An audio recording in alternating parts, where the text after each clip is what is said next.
반갑습니다.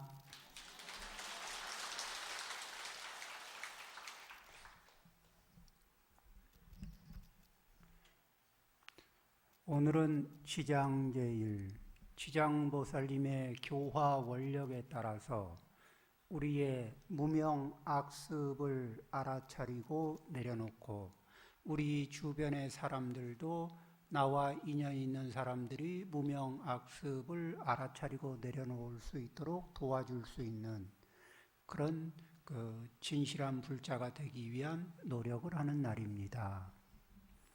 먼저 지장경의 한 구절을 읽고 말씀을 드리겠습니다.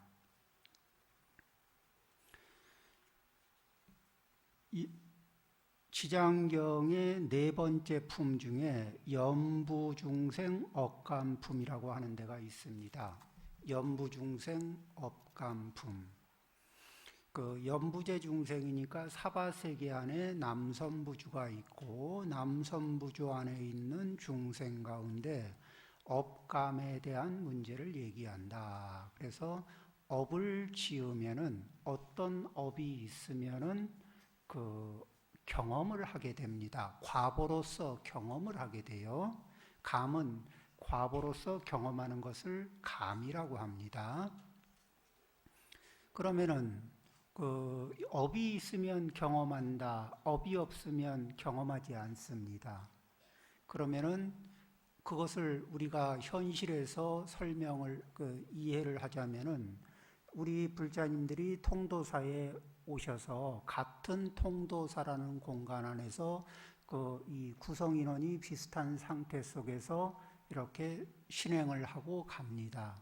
그래도 각자의 경험은 자기 업을 기반으로 해서 각각이 경험하는 것은 다릅니다. 그리고 오늘 통도사는 이랬어. 통도사의 분위기가 이랬어, 저랬어, 통도사가 어땠어, 이렇게 얘기를 해도 각각의 경험이 다릅니다. 왜? 업이 다르기 때문입니다. 그러면은 어떤 업을 지으면 어떤 경험을 하게 되는가? 이런 거에 대한 이제 이야기를 하는 그런 부분이 되겠습니다. 그 중에서 부처님께서 지장보살에게 이르셨다. 모든 중생이 해탈을 얻지 못하는 것은 마음가짐이 한결같지 못하여 악한 습관과 착한 습관으로 번갈아 업을 짓기 때문이니라. 그리하여 나쁜 과보도 받고 좋은 과보도 받으면서 동시에 좋은 과보와 나쁜 어디 불편하신가요? 예. 잘 안 들려요? 어떤 문제가 있을까? 예. 그리하여 나쁜 과보도 받고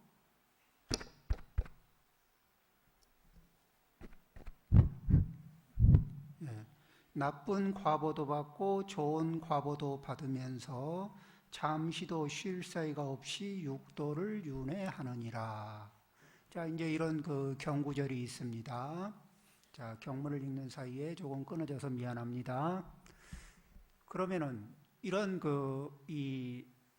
우리가 좋은 선업을 짓기도 하고 악업을 짓기도 하는데 어떤 상태에서 선업을 짓고 어떤 상태에서 악업을 짓느냐? 그러면은 먼저 사람 말고 습성과 관련해서 우리가 이제 동물이나 짐승을 관찰하면은 조금 더 단순화되어 있기 때문에 설명하고 이해하기가 쉽습니다. 그런 중에서 오늘은 우리가 잘 알고 있는 벌, 우리는 그 벌로부터 꿀을 얻습니다. 달달한 것을 많이 얻죠. 그 벌이 어떤 특징이 있느냐 하면은 맑은 유리병, 투명한 유리병에다가 벌을 넣어놓고 그러면은 벌이 그 유리병에서 쉽게 빠져나올 수도 있고 아예 영원히 못 빠져나오고 그 안에서 죽을 수도 있습니다. 어떻게 그런가 하면은 벌의 특징은 밝은 빛을 향해서 길을 찾는 습성이 있습니다. 더 강한 빛을 따라서 길을 찾는 습성이 있어요. 그러니까 더 밝은 빛이 병의 주둥이 쪽에 있다면은 벌은 아주 쉽게 그 병으로부터 병 속에서부터 바깥으로 빠져나올 수 있겠죠. 그런데 만일 더 밝은 빛이 병의 막힌 쪽에서 오고 있으면은 이 벌은 목숨이 다할 때까지 그 빛이 비추어지는 더 밝은 빛이 비추어지는 막혀 있는 유리병 쪽을 계속 이렇게 그쪽으로 나가려고 노력하다가 거기에서 죽게 됩니다. 우리는 어떤 것이 있느냐, 사람들은 어떤 업이 있느냐, 그러면 그 순간에 주는 달콤함이 있어요. 순간이 주는 달콤함을 따라가는 버릇이 있고, 순간이 주는 편리함을 따라가는 버릇이 있습니다. 순간이 주는 익숙함을 따라가는 버릇이 있어요. 그러죠? 그 순간에 주는 재미와 그 순간이 주는 편안함과 그 순간이 주는 익숙함으로 문제를 해결하면서 살아가려고 하는 습관이 있습니다. 그 중에서 어떤 것이 있느냐? 우리는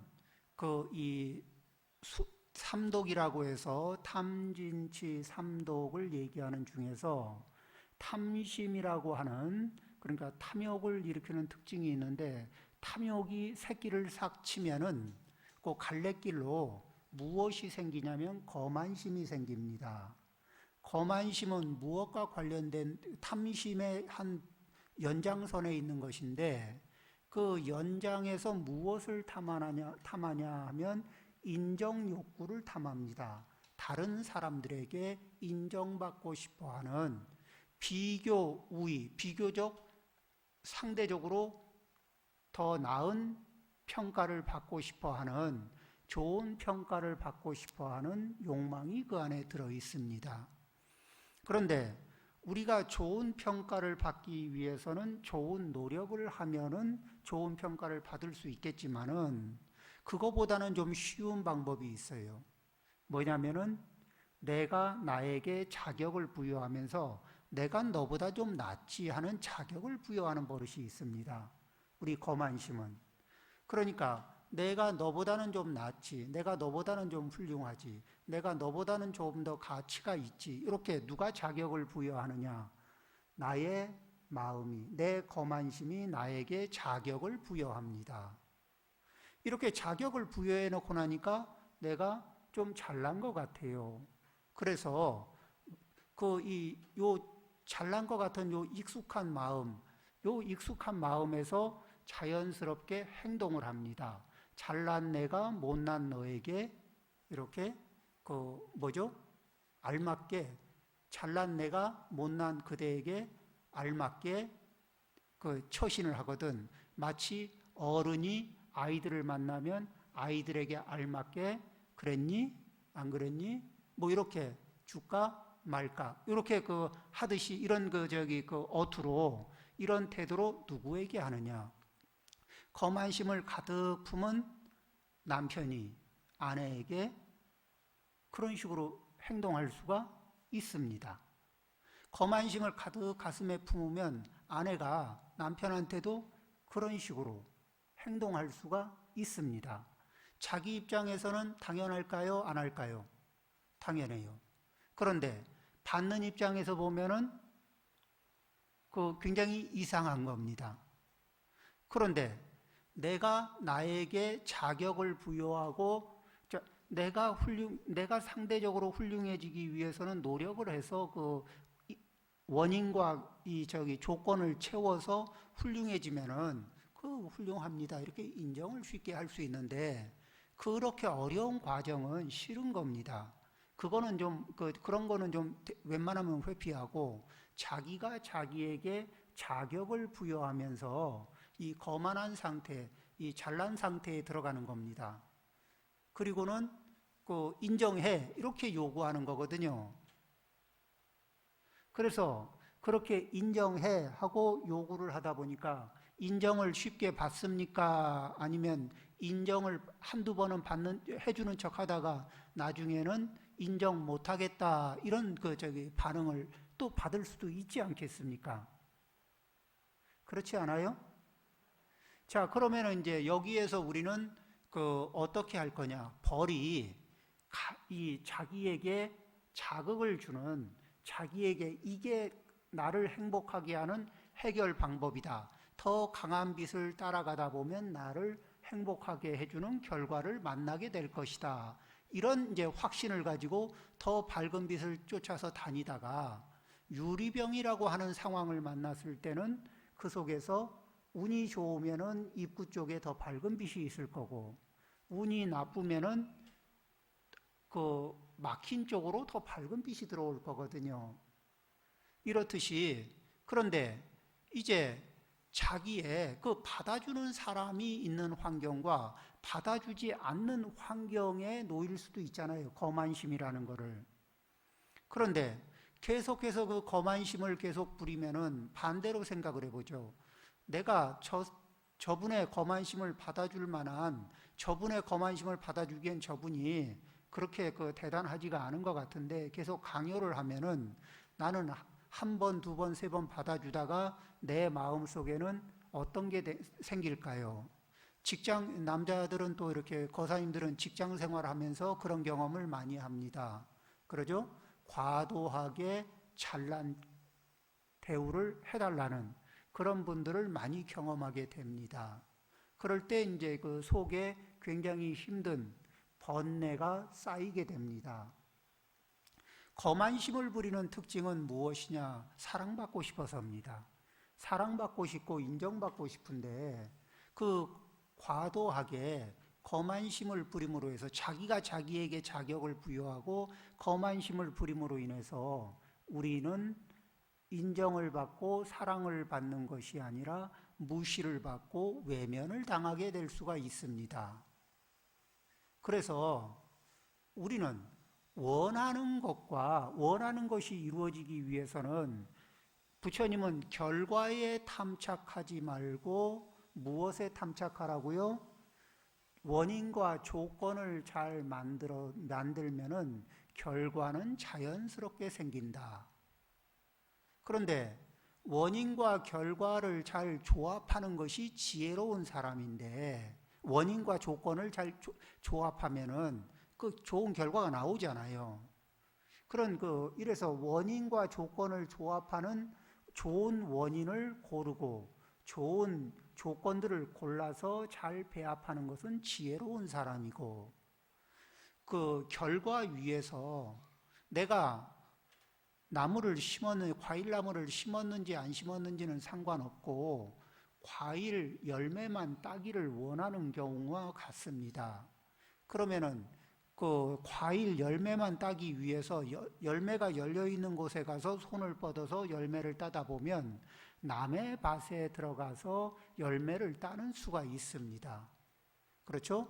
내 몫이 아닌 것에서 열매를 따고 싶어 하는 겁니다. 이걸 무슨 행동이라 그러느냐? 과분한 행동, 내 몫을 넘는 행동을 한다는 겁니다. 그래서 이렇게 내가 내 몫이 아닌 과분한 평가, 과분한 사랑, 과분한 인정을 받으려고 노력을 하다 보면 그러면 이제 무리가 따라요.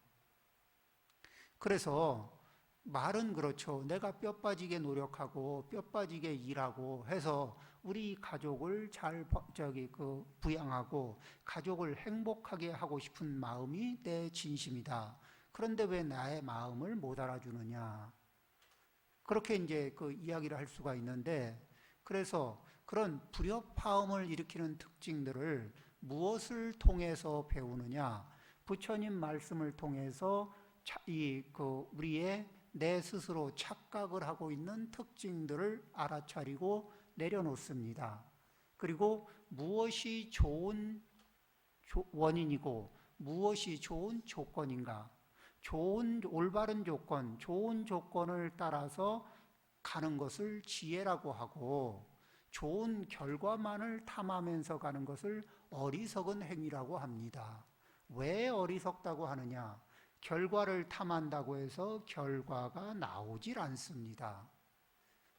그 결과만 탐하다 보면은 이 세상의 결과만을 탐하다가, 그래서 결과만을 따먹다가 어떤 분들은 국립 이 급식소에 가서 앉아 있는 분들도 많습니다. 자, 이제 그러면은 우리는 이 내가 무엇을 연습을 하느냐?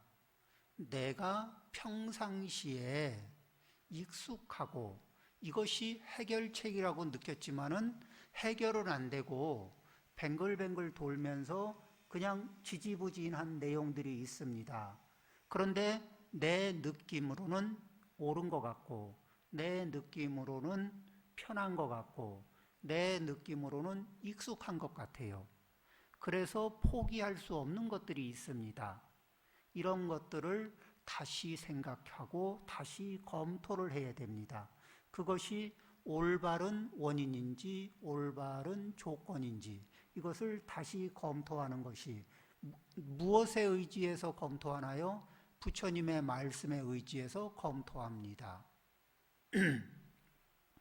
부처님은, 우리는 이렇게 얘기합니다. 부모님이 자식을 사랑한다고 얘기하고 자식을 위해서 이렇게 좋은 옷, 좋은 음식을, 그리고 건강하게 성장하기 위해서 마음을 먹고 좋은 교육을 시키기 위해서 노력을 합니다. 자, 이제 이 마을에, 예전에 이제 요즘은 그러는 분들이 시골에는 좀 있겠죠. 어떤 집에서는 소를 키우고 어떤 집에서는 말을 키울 수가 있습니다. 그런데 소를 키우는 분들은 소라는 것을 알고 소의 특징에 맞게 소를 키웁니다. 말을 키우는 분은 말의 특징을 먼저 파악하고 각각의 말의 특징에 따라 맞춰가면서 말을 키웁니다.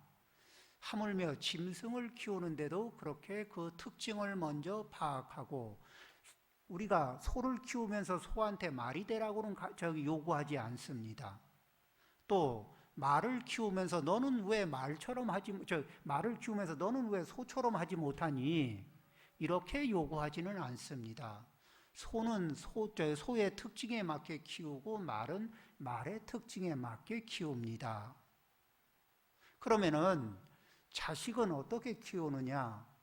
자식은 먼저 무엇을 파악을 해야 되냐면 아이들이 타고난 업력이 무엇인지를 파악하고 그 업력을 발휘해서 선업으로, 그 업력을 발휘해서 선하게 살아가면서 이 세상에서 경쟁력 있게 살아갈 수 있는 역량을 배양해야 됩니다. 그런데 그 아이가 어떤 특징을 가지고 어떤 업력을 기반으로 가지고 태어났는지를 살피기 이전에 부모님의 기대치로 덮어 씌우고 이러이런 것을 해야 좋은 아들이고 이렇게 해내야 좋은 자식이다, 이런 틀을 덮어 씌워 놓으면은, 그러면은 아이들은 부모님은 아이들한테 열심히 일해서 옷도 입히고 좋은 음식도 하고 학비도 되고 있지만 자기 업력을 무시한 부모님의 은혜는 굉장히 자기를 괴롭히는 고문처럼 느껴집니다. 부모님은 은혜를 베푸는데 자식은 굉장히 심한 고문을 당하면서 부모님에게 부모님이 이해할 수 없는 원망을 가슴에 가득 안을 수가 있어요. 부모님으로서는 억울하죠. 당신이 해줄 수 있는 모든 것을 다 해줬으니까, 당신이 알고 있는 모든 것을 다 당신이 어려서 받고 싶었던 거, 그렇지만 받지 못했던 그 모든 것을 다 해주는 것일 수도 있거든요. 당신이 입고 싶은 거, 먹고 싶은 거, 쓰고 싶은 거, 그것을 포기하면서 자식에게 모든 것을 주고 있습니다. 그런데 제일 먼저 살펴야 하는 것은 내가 어떻게 해주고 싶은 내 마음이 아니고 그 자식이 어떤 기질을 가지고 있고 어떤 업력을 가지고 있느냐에 따라서 만일에 소를 키우는 분이 소를 말처럼 달리라고 하면은 아마 그 소는 죽을 겁니다. 그리고 이 말한테 소처럼 짐을 짊어지고 소만큼 짐을 짊어지고 이 무거운 걸 끌고서 가라고 계속 매일 요구하면은 말도 어지간히는 해내겠지만은 결국은 소만큼 못하다가 소만큼을 요구하면 죽어버릴지도 모릅니다.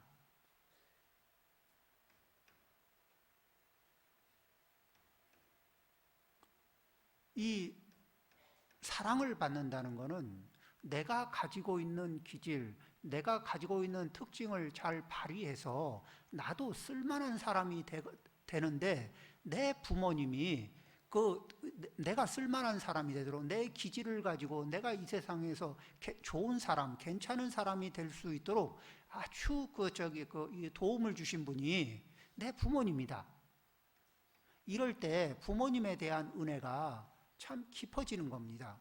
내가 이 세상에 쓸모도 있고 능력도 있는 사람이 됐지만 내가 원하는 것이 아닌 상태로 된 경우도 있어요.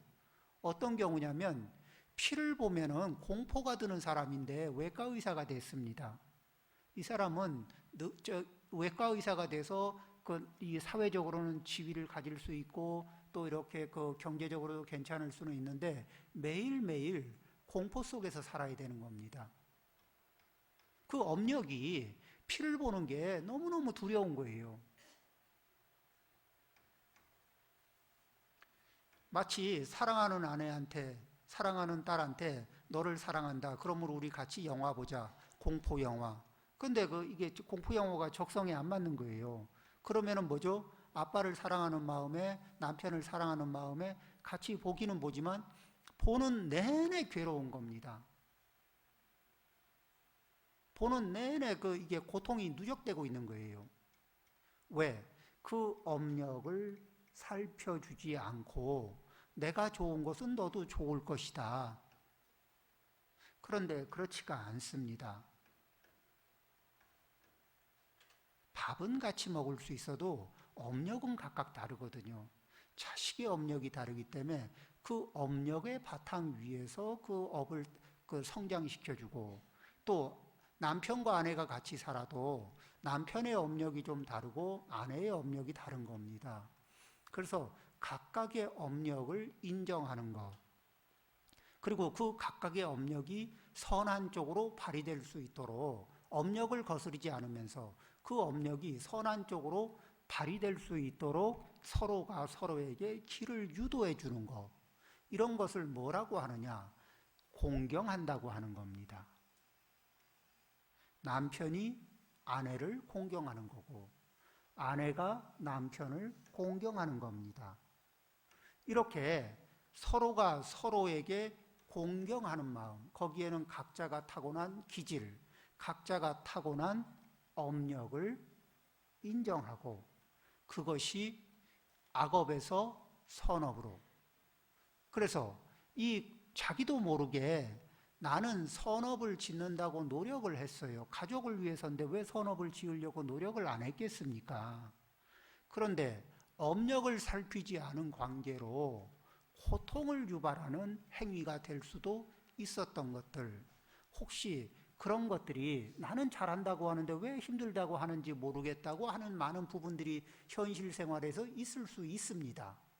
그런 부분들이 있다면 해오던 대로 내 소신에 따라서 30년을 해왔고 40년을 해왔으니까 자존심이 있지. 그래도 해오던 게 있는데 어떻게 지금 와서 바꿔, 이런 게 아니고 무명이 5년이든 10년이든 100년이든 1000년이든 고통을 유발시키고 있던 특징이 있는 것이라면은 오래 묵었다고 해도 골동품은 아닙니다. 오래 묵었다고 다 골동품이 아니고 그 어떤 것은 그 이렇게 보존의 가치가 없는 것일 수도 있거든요. 그리고 내가 오래 유지해 왔다는 그 자부심보다 중요한 게 뭐냐면 나와 가족들 그리고 나와 인연이 있는 분들이 괴로움의 양을 줄이고 행복의 양을 늘리는 쪽으로 삶의 궤도를 잡아내는 것입니다. 그러기 위해서는 내가 반복하고 있는 것 중에 어리석어서 내가 미처 좋은 원인, 좋은 조건을 조합해서 만들지 못하고 그 대상에 대한 특질을 잘 이렇게 그 대상이 남편일 수도 있고 그 대상이 아내일 수도 있고 그 대상이 부모님일 수도 있고 그 대상이 자식들일 수도 있는 그 대상이 친구일 수도 있고 친족일 수도 있고 또 이웃일 수도 있는 그런 분들의 특징을 파악하지 못해서 그래서 고통을 줄 수 있었던 거예요. 다시 생각해 보면 내가 삐졌던 일들이 있을 겁니다. 누군가가 나한테 잘해준다고 내가 너한테 잘해줬지 하고 있는데도 나는 마음이 삐지고 불편해서 흥칫했던 경험들이 더러더러 있을 겁니다. 그건 뭘까요? 내 상황, 내 업력, 내 특질을 파악하지 못하고 자기 입장에서 잘해줬다고 자랑질할 때일 겁니다. 그렇죠? 그럴 때 나는 조금 삐질 수도 있고 아주 많이 단단히 삐질 수도 있습니다. 그런 경험들이 있죠. 그런 상태가 누적됐는데 그래서 서운한 게 불편한 게 가슴에 가득한데 그 상대방이 내가 너한테 해준 게 얼마나 많냐 이렇게 얘기하면은 기쁨이 솟아오를까요? 뿔따구가 솟아오를까요?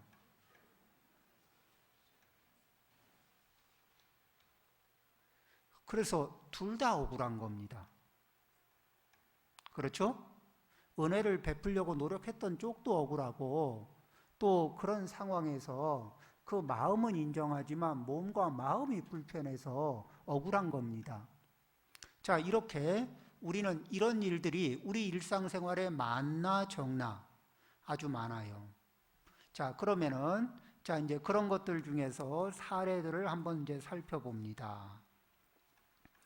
그 연부제에서는 이제 어떤 일들이 생겨나느냐.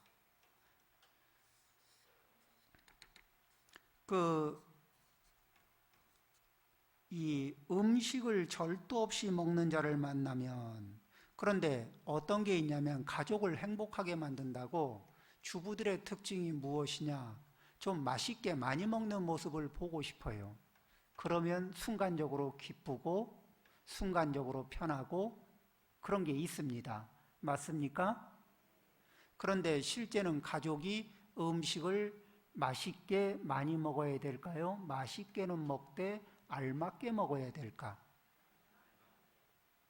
맛있게는 먹되 알맞게 먹어야 됩니다. 양을 알맞게 먹어야 돼요. 그러면 준비할 때 어떻게? 준비를 많이 했어도 담아줄 때는 어떻게 해요? 많이 담아줄까? 그 많이 담아주고 알아서 조절하라고 하는 게 좋습니까? 아니면 일단 알맞게만 담아주는 게 좋을까요? 일단 알맞게만 담아줍니다. 그렇죠? 그 다음에 또 이 상황이 딱 막히면은 나는 화를 내는 게 속이 편하죠. 화가 쌓이면 화를 이렇게 상대방한테 툭 내는 게 쌓여 있는 걸 툭 토해내는 게 쉽습니다. 그래서 내가 화를 내면 상대방은 위축을 받아요. 그런데 그때 착각이 뭐냐면 상대방은 기분이 상하고 그러죠?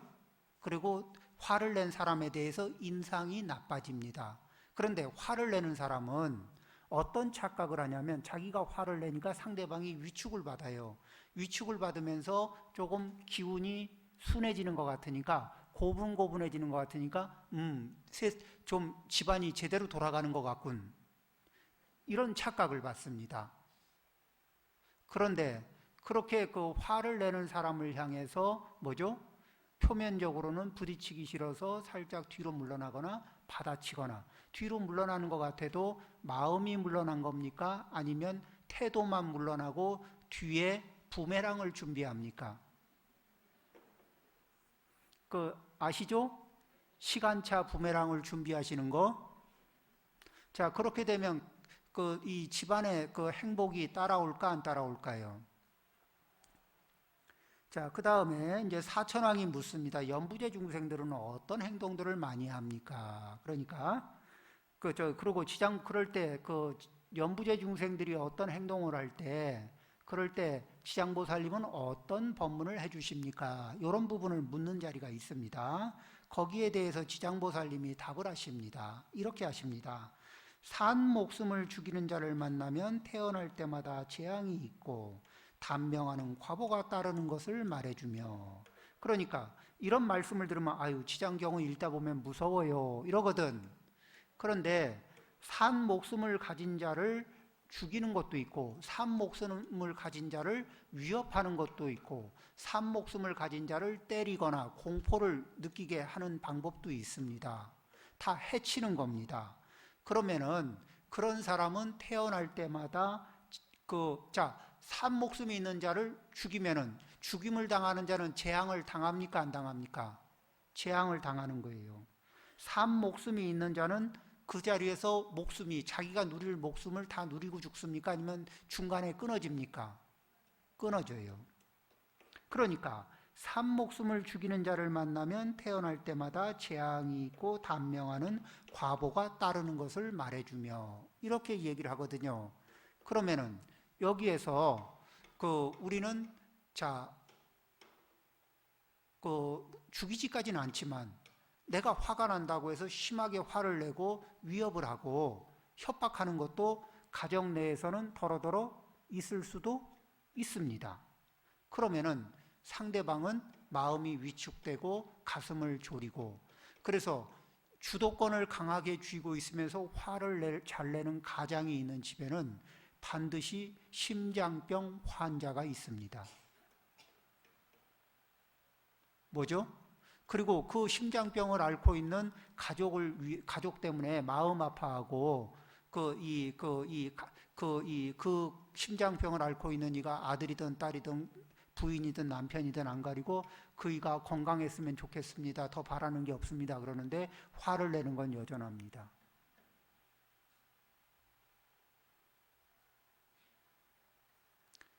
무엇을 원인과 조건을, 심장병이 발생되는 원인과 조건 중에 당신이 화를 내기 때문에 그렇다는 요 말은 회피하고, 좋은 약은 없나, 좋은 의사는 없나, 이것만 찾습니다.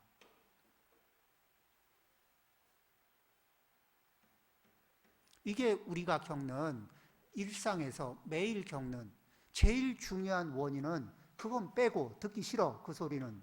왜?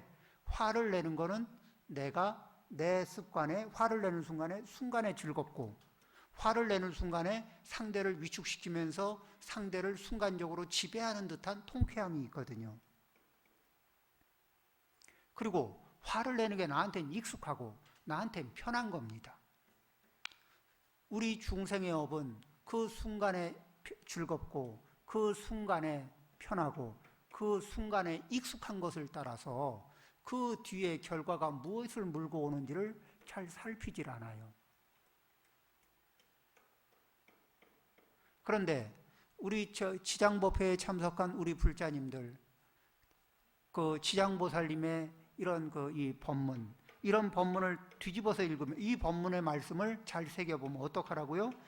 죽을 위험에 있는 목숨이 있으면 살려주고, 고통스러워하는, 힘들어하는, 심장병이 있다는 얘기는 뭐예요? 이미 여러 가지 공포 상황, 협박 상황, 두려움 상황에 눌려서 심장이 습관적으로 눌려져 있다는 거죠.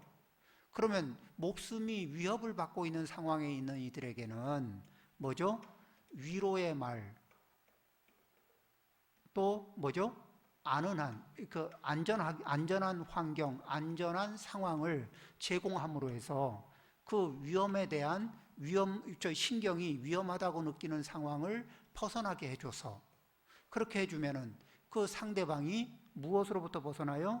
그 심장이 눌리는 듯한 그런 압박감, 그런 재앙으로부터 벗어나고, 그래서 단명할 수 있는 그러한 조건으로부터 벗어날 수가 있는 거예요. 그래서 그 방생을 한다는 것은 무엇이냐? 첫 번째 방생은 내가 뿜어내는 살기를 거두어 드리는 겁니다. 내가 뿜어내는 폭력성과 내가 뿜어내는 살기를 거두어 드림으로 해서 그 살기에 노출되는 사람들, 노출되는 생명들을 줄여가는 것, 이것이 무엇이에요? 방생의 첫 번째입니다. 그래서 이런 것들을 실천하면은, 산 목숨을 죽이는 자를 만나면 태어날 때마다 재앙이 있고 단명하는 과보가 따르는 것을 말해주며, 그래서 어떻게 하느냐? 그런 결과가 돼서 금생을 보내고 나면 다음 생에는 그 반대로 누군가에게 또 이렇게 내 목숨이 쉽게 위협을 받고 목숨을 잃어버리는 상황, 그 과보를 받게 되는데, 그런 걸 서로 주고받고 하는 관계가 되지 않기 위해서 우리는 방생을 합니다.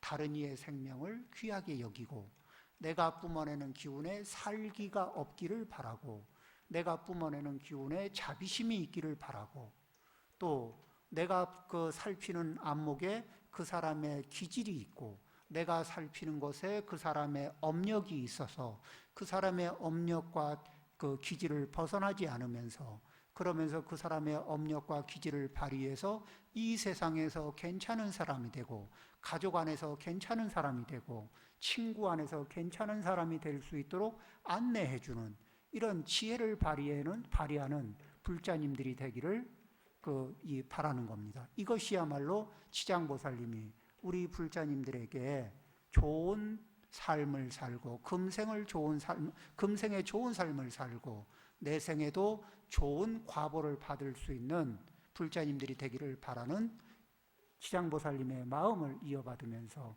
우리 불자님들 간해에 괴로움이 소멸되고 행복이 늘어나고 지혜가 늘어나고 어리석음이 줄어드는, 그래서 모두가 행복해지는 그러한 불자님들이 되기를 발언합니다.